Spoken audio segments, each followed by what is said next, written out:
भारतातील जुनी एकांगी शिक्षण पद्धती शिक्षण पुस्तकी बनवते.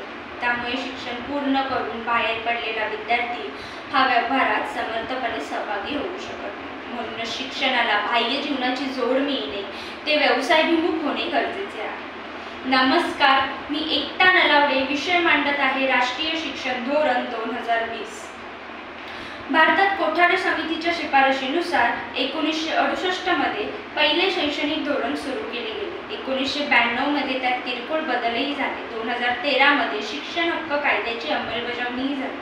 पण आता तब्बल 34 वर्षांनंतर नवीन पहा. हो, इस्रोचे माजी प्रमुख के कस्तुरीरंगन यांच्या अध्यक्षतेखाली भारतात नवे शैक्षणिक धोरण 2020 लागू करण्यात येणार आहे.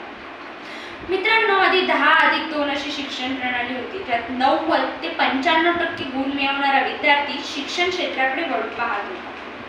पण ही शिक्षण प्रणाली आकुंचित नाही का हो? मला सांगा, माझ्यात वक्तृत्व हा गुण चांगल्या प्रकारे आहे. माझे घरचे तू ITI कर सांगतात, पण मला माहिती आहे की ITIच्या मशीनचे नटबोल्ट खोलणे मला जमणार नाही, पण लोकांच्या मस्तकाचे नटबोल्ट कसे खोलायचे, त्याला कसं दुरुस्त करायचं हे मला चांगल्याच प्रकारे येते. त्यामुळे माझ्या आपणांसारख्या विद्यार्थ्यांना शाखेच्या चौकटीतून बाहेर काढून आंतरशाखीय समन्वय आणि रुची असलेले शिक्षण निवडण्याचे स्वातंत्र्य हे नवे शैक्षणिक धोरण देते, ज्यात ITI सोबतच वक्तृत्व विषय घेऊन शिक्षण पूर्ण करता येईल. शिवाय यात 10 दिवसाचा बॅकलेस कालावधीही असणार आहे, ज्यात व्यावसायिक प्रशिक्षण पुरवले जाईल. त्यामुळे आता आर्थिकदृष्ट्या मजबूत बनण्यासाठी विद्यार्थ्यांना नोकरीशिवाय स्टार्टअप्स, उद्योग, स्वयंरोजगार सारखे पर्याय देखील आहेत.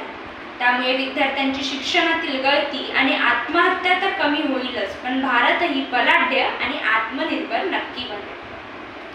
या धोरणेने 6 ते 14 ऐवजी 3 ते 14 वर्ष वयोगटाच्या विद्यार्थ्यांना शिक्षण हक्क कायद्याच्या कक्षेत आणले, ज्यात 5+3+3+4 अशी शिक्षण प्रणाली आहे, ज्यात नर्सरी ते 2री पर्यंतचे पहिले 5 वर्षाचे मूलभूत शिक्षण, 3री ते 5वी पर्यंत 3 वर्ष, 6वी ते 8वी पर्यंत 3 वर्ष आणि 9वी ते 12वी पर्यंतचे 4 वर्षीय आंतरशाखीय शिक्षण असे वर्गीकरण केले आहे, ज्यात बोर्डाऐवजी सेमिस्टर पॅटर्न सोबतच भूकंपट्टीऐवजी संकल्पना समजून घेण्यावर भर असणार आहे.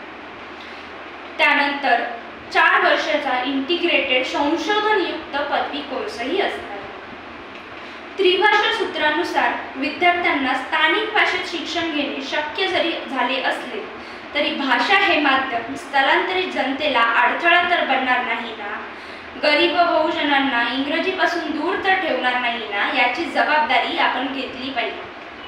एकीकडे सरकार लैंगिक शिक्षा कोश मुलींसाठी तयार करत आहे, दुसरीकडे शिक्षक, विद्यार्थी आणि संसाधनाअभावी शाळा एकत्र करून शाळा संकुल उभारत आहे. पण मैलोनमैल पायपीट करावी लागते, म्हणून शिक्षणाला मुकणाऱ्या विद्यार्थ्यांचा विचारही सरकारने या संकुल योजनेत करायला हवा.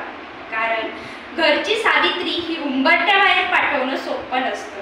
त्यामुळे मुलींचे शिक्षण हे समाजातील प्रगतीचे लक्षण जरी असले तरी त्याच समाजात तिला सुरक्षितपणे शिक्षण घेता येणे गरजेचे आहे. मित्रांनो, बँक ऑफ क्रेडिट्समुळे आता आवडीनेच नव्हे तर सवडीने शिक्षण घेणे शक्य झाले आहे. हो, तुम्ही घेतलेल्या पदवीनुसार क्रेडिट्स तुमच्या बँकेत जमा होणार. शिवाय कमाल मर्यादेसोबतच सरकारी आणि खाजगी संस्थांसाठी समान शुल्कही ठरवले जाणार आहे. आता शिक्षकांशिवाय विद्यार्थी आणि सहविद्यार्थी मिळून मूल्यमापन करणार आहे आणि त्यानुसार नवीन प्रगती पुस्तक बनवले जाणार आहे.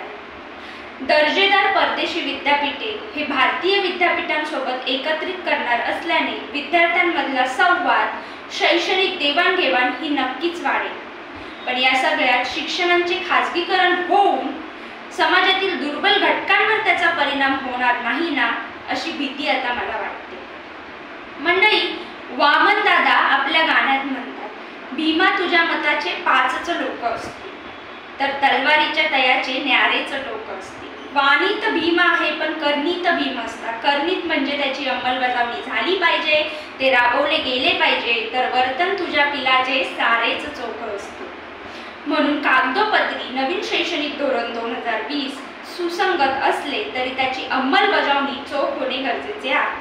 त्यासाठी शासनासोबतच आपणही लोकशाहीच्या माध्यमातून ते शैक्षणिक धोरण आत्मसात केले पाहिजे, समर्पणाने राबवले पाहिजे आणि तरच एक दिवस विकसित देशों की क्या मजाल, ये भारत दिखे जाएगा, भारत एक दिन ऐसी जादू दिखाएगा कि पूरी दुनिया देखती रह जाएगी, पूरी दुनिया देखती रह जाएगी। धन्यवाद।